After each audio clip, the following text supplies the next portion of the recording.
আমি শিপ্রা মজুমদার আজকে আবার একটা নতুন রেসিপি নিয়ে তোমাদের কাছে চলে এসেছি। তাহলে এখন থেকে তোমরা দেখতে থাকো আমি তোমাদের জন্য কি দেখাতে চলেছি। আশা করি আজকের রেসিপিটা তোমাদের ভীষণ পছন্দ হবে। তাহলে চলে এসো। দেখো আমি একটা বাটিতে প্রথমে হাফ কাপ আটা নিলাম, হাফ কাপ ময়দা নিলাম।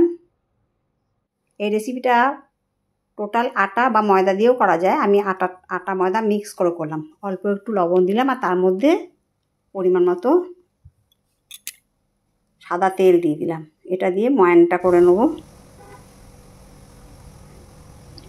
অল্প অল্প জল দিয়ে একটা শক্ত করে মাখতে হবে, যেন লক্ষ্য রাখতে হবে খুব বেশি নরম হয়ে না যায়। আমার ময়দা আটা মেশানো মাখা হয়ে গেছে। ওইটা দুটো ডো তৈরি করে নিলাম। এবারে পেঁয়াজ কেটে নিচ্ছি কুচি কুচি করে। এখানে একটা পেঁয়াজকে আমি কুচি কুচি করে কেটে নিলাম।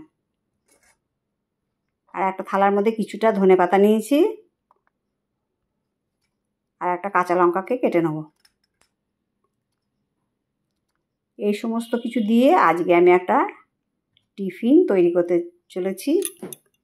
আশা করি এই স্ন্যাক্স বা টিফিনটা তোমাদের ভীষণ পছন্দ হবে।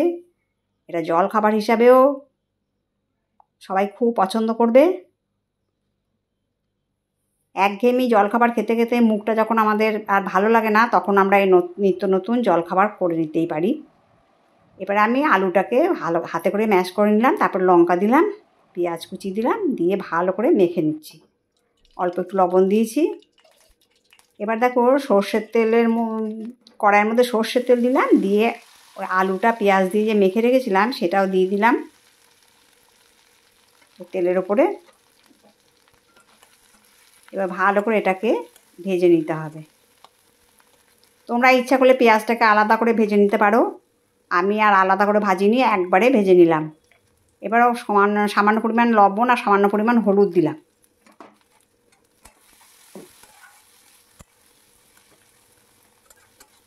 এখানে আমি দুজনের পরিমাণে করলাম, তোমরা তোমাদের পরিমাণ মতো সমস্ত জিনিসটা নিয়ে নিও। দেখো আলুটা সমস্তটা হয়ে গেছে। এবারে উপর থেকে ধনেপাতা সরিয়ে দিলাম। এটা হবে একটা পুরটা দেখো ভাজা ভাজা করে নিয়েছি, রেডি হয়ে গেছে।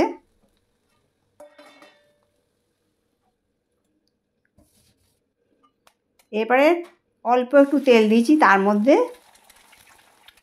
একটা ডিমকে ফেটিয়ে দিয়ে দিলাম। ভালো করে নাড়াচাড়া করে নিয়ে এটাকে ঝুড়ো করে নিতে হবে। সামান্য পরিমাণে লবণ দিলাম।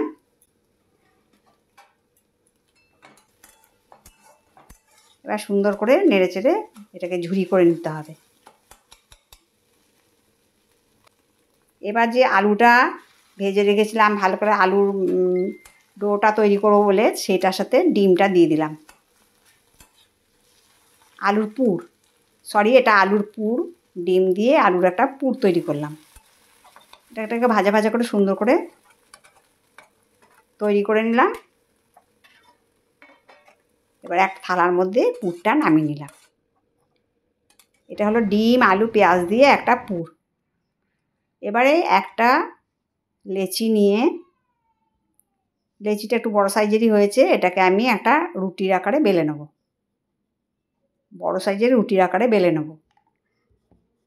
আমি বেলনির মধ্যে ময়দা ছড়িয়ে দিয়ে তারপরে আমি এই লেচিটাকে বেলে নিলাম। দেখো পুরো বড় করে বেলেছি। এটাকে প্রথমে দুভাগ করলাম, তারপরে আবার প্রথমে আড়ে আবার লম্বালম্বি করে অল টোটাল 4 ভাগ করলাম। এবারে একটা ভাগের মধ্যে আমি ওই পুরটা দিয়ে দিলাম। ভীষণ টেস্টি খেতে, আর বাচ্চারা তো ভীষণ খুশি হয়। জলখাবারের মানে আলাদা আলাদা করে জলখাবার খেতে যেমন আমাদের ভালো লাগে, একঘেয়েমি জলখাবার খেতে যেমন পছন্দ হয় না, এইটা তৈরি করে দিলে বাচ্চারা থেকে বড় সবাই খুব খুশি হবে। এমনকি বাচ্চাদের টিফিন বক্সেও দিয়ে দেওয়া যায়, বড়দের লাঞ্চ বক্সে, যারা অফিসে চাকরি করে তাদের লাঞ্চ বক্সেও যদি দিয়ে দেওয়া হয় তারাও খুব খুশি হবে। এইভাবে আমি দেখো একটা ভাগের সাথে আরেকটা ভাগ চাপিয়ে দিয়ে প্রথমে পুরটা দিলাম, তারপর আরেকটা ভাগ চাপিয়ে দিয়ে সব দিকটা সুন্দর করে চেপে চেপে মুড়ে দিলাম। এবার একটা কাঁটা চামচ নিয়ে 4-5টা চেপে দিচ্ছি। মুখটা এতেতে ভালো করে আটকে যাবে। আর দেখতেও একটা খুব সুন্দর ডিজাইন চলে এলো। কত সহজে একটা টিফিন রেসিপি আমরা তৈরি করে নিতে পারি তোমরা দেখো। আজকের রেসিপিটা যদি তোমাদের ভালো লাগে লাইক, শেয়ার, কমেন্ট আর সাবস্ক্রাইব করে আমার চ্যানেলের পাশে থেকো। এবারে আমি গ্যাসের মধ্যে একটা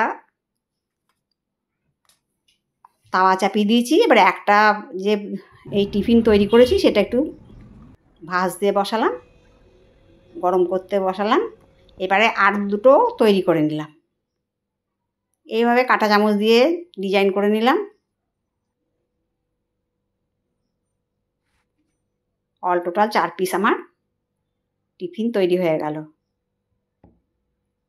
বেলে রেডি করে না। এইদিকে দেখো তাওয়ার মধ্যে যেটা বসিয়েছিলাম সেটা হালকা করে সেঁকে নিলাম। প্রথমে সেঁকে নিলাম। এইভাবে একটু সেঁকে নিলে ঝটপট করে তৈরি হয়ে যায়।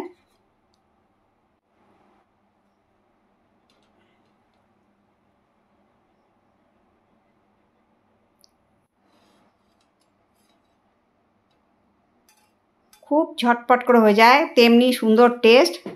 তোমরা ইচ্ছা করলে ডিনারেও খেতে পারো বা লাঞ্চ হিসাবেও খেতে পারো। লাঞ্চ না, এই টিফিন হিসাবে খেতে পারো, জলযোগ হিসাবে যেটা বলে। বাচ্চাদের টিফিন বক্সেও দিতে পারো আর লাঞ্চ বক্সেও দিয়ে দিতে পারা যায়। সবার খুব পছন্দসই একটা রেসিপি।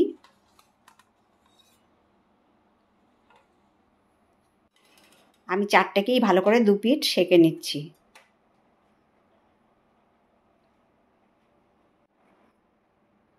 এবার সাদা তেল দিয়ে এটাকে ভেজে নেব। অল্প তেল দিয়েই করব এটা, খুব বেশি তেলের প্রয়োজন হয় না।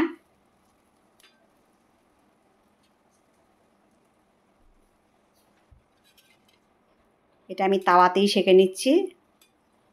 তোমরা ইচ্ছা করলে এটা মানে ডুবন্ত তেলেতেও ভেজে নিতে পারো।